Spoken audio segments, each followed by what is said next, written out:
యావత్ తెలంగాణ రాష్ట్ర వ్యాప్తంగా బీభత్సమైన వర్షాలు పడుతుంది. ఈ సెకండ్ బయట వర్షం పడుతూనే ఉంది.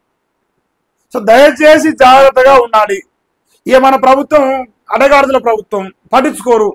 దునపోతు మీద నీళ్ళు పోస్తే ఏంటో గంతే మన ప్రభుత్వం. పేపర్ మొత్తం వర్షాల గురించే వస్తాను. ఇక వర్క్ ఫ్రమ్ హోమ్లు అంటారుగా, ఆ వర్క్ ఫ్రమ్ హోమ్ లో కరెంట్ ఉండదు. పొద్దుగా లైవ్ లో కరెంట్ పోయిందా ఇచ్చేది పోయింది. లైవ్ కరెంటు పోతుంది, అటు జాబు చేసుకోలేం, అటు వర్షాలాగం చేస్తాయి, ఇళ్లకు నీళ్ళు వస్తాయి, అన్నీ జరుగుతాయి. మన ప్యాలెస్ ఏం చేస్తా తెలుసా, తాగుబోతుల పైసలు ఎట్ట సంపాదించాలని బిజీగా ఉంటాడు. రేపే టెండర్లు, రేపు ఈ రోజు నుంచి అప్లికేషన్ షురు అయినట్టున్నాయి. పైసలు సంపాదించడంలో బిజీ ఉంటాడు.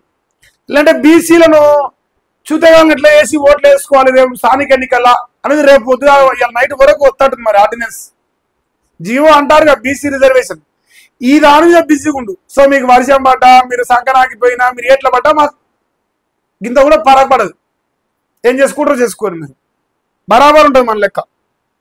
చూడ భారీ వర్షము, ట్రాఫిక్ జామ్ అయింది. ఇది ఫటాన్స్ జరిగిన బొమ్మేశ్వరం పద్మవీగంలో హైదరాబాద్ ఉన్నది. సిటీలో ప్రధాన రోడ్లన్నీ జలమయమైనవి. ముందుకు కదలని వాహనాలతో ముప్పు తిప్పలు పడతాడు. ఉప్పొంగిన నాలాలు, నీట మునిగిన లోతట్టు ప్రాంతాలు. జల దిగ్బంధంలో కోటి ఈఎన్సీ హాస్పిటల్, వార్డుల్లోకి వరద. ఇక Rajendra Nagar ORR service road మూసేసారు. ఇక భద్రాచలం వద్ద గోదావరికి మొదటి ప్రమాద హెచ్చరిక జారీ చేశారు. దేశవ్యాప్తంగా కుండపోత, తెలంగాణ ఛత్తీస్గఢ్ రాకపోకలు బంద్ అయినాయి. పటాన్ చెరువు వద్ద పెద్ద ట్రాఫిక్ జామ్ అయింది. ఇంతవరకే కాదు, ఇంకున్నాయి రాగని. వర్క్ ఫ్రమ్ హోమ్ ఇవ్వండి, ఐటీ కంపెనీలకు పోలీసులు సూచన చేస్తారు. ఇదొకటి. హెవీ రెయిన్ ఎఫెక్ట్ తోని శంషాబాద్ లో ల్యాండింగ్స్ కు నో చెప్తారు. ఇంతవరకు ఈ వర్షాలకు సంబంధించిన వార్త. సో వర్క్ ఫ్రమ్ హోమ్ అడుగుతారట, మన ప్రభుత్వం అంట సలహాలు ఇస్తానంట. మరి వర్క్ ఫ్రమ్ హోమ్ ఇస్తారు, బాగానే ఉంది. మరి మన కరెంటు వైఫై ఓడియాలి, కేబుల్స్ వీకేటి మేజ్ అయినట్టు, తద్వారా వారికి నెట్ వస్తలేదు. పోనీ కర్మగాలు నెట్ వచ్చినా నువ్వు కరెంటు వీక్తావాయే, ఎట్లా చేసుకుంటూ వర్క్ ఫ్రమ్ హోమ్? వాడు ఆన్లైన్లో ఉండాలి కదా వర్క్ ఫ్రమ్ హోమ్ చేయాలంటే. వర్క్ ఫ్రమ్ హోమా పండుకోపోయినావు ఆ జూబిల్స్ ప్యాలెస్ లేదంటే కమాండ్ కంట్రోల్ సెంటర్, మా కంపాడు గాను. బి అలర్ట్ అట, భారీ వర్షాల నేపథ్యంలో అప్రమత్తంగా ఉండండి అని చెప్తుండ్రు.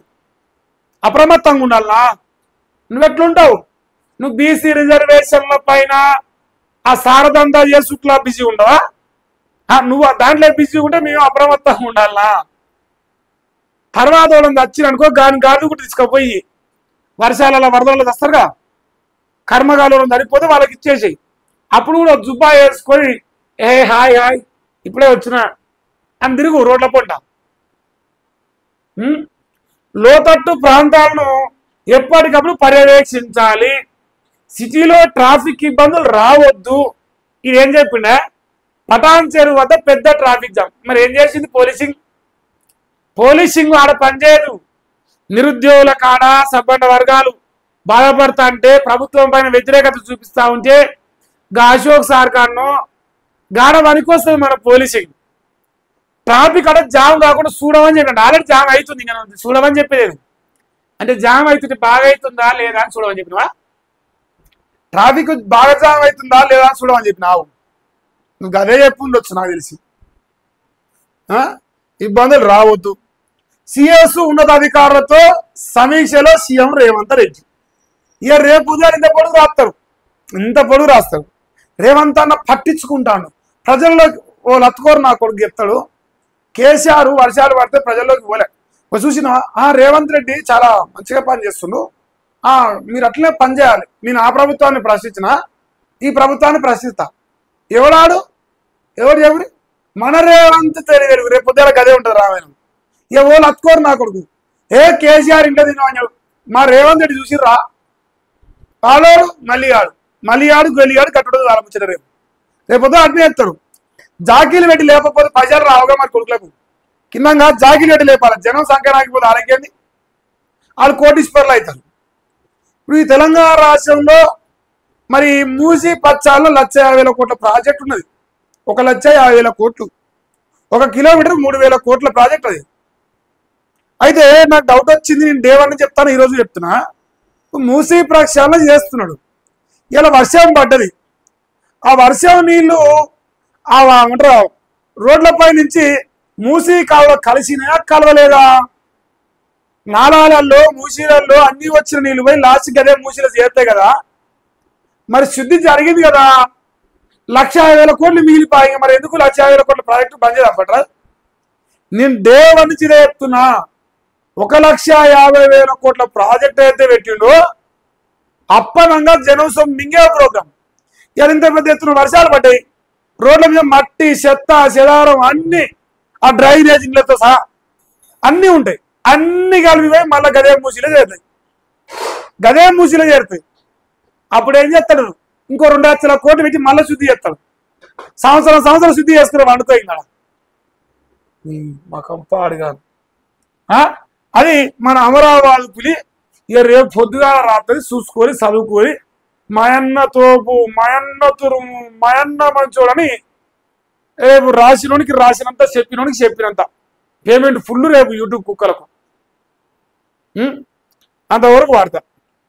ఇక తర్వాత బొగ్గుగాని కార్మికులకు దీపావళి బోనసు 1,03,000 ప్రకటించిన కోల్ ఇండియా యాజమాన్యం. ఇక మరి గతేడాది కన్నా 9,250 రూపాయలు పెంచిర్రట.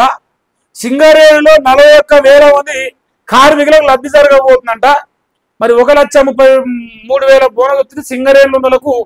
ఎంతమందికి? 41,000 మంది కట. కోల్ ఇండియా అనే కంపెనీ. మరి మాకు రాజరేవంతన దసరా పండుగ బోనస్ చీరలే గదిలో మాకు మా ఆడబిడ్డలకు బతుకమ్మ చీరలు. ఇక మాకు వీకి తావు బోనస్. ఇక వాళ్ళు బోనస్ ఇచ్చిర్రట. ఇక ఫార్మాపై 100% టారిఫ్ అక్టోబర్ 1 నుంచి అమల్లోకి తెస్తాం. అమెరికా అధ్యక్షుడు ట్రంప్ ప్రకటన. భారత్ నుంచే 30% మందులు ఎగుమతి చేసుకుంటాడ. అదే 3వ వంతు ఎగుమతులకు ముప్పు. మన ఫార్మా రంగంపై తీవ్ర ప్రభావం పడబోతుంది. నష్టం పాడైపోను. జర గ్యాపీరా జరా, ఎందుకురా అట్ట చంపుతున్నావు? ఈ నష్టం 4 రోజులనే గ్యాపీ రాదురా. మరి మశామోరు మీద కూర్చున్నట్టు మనకి. మరి 7 o'clock పేపరు పెండింగ్ ఉంది. ఎందుకుందో తెలుసా? జర రాగా వచ్చింది, నేను చూద్దాం. 20 నిమిషాలు అయింది కదా.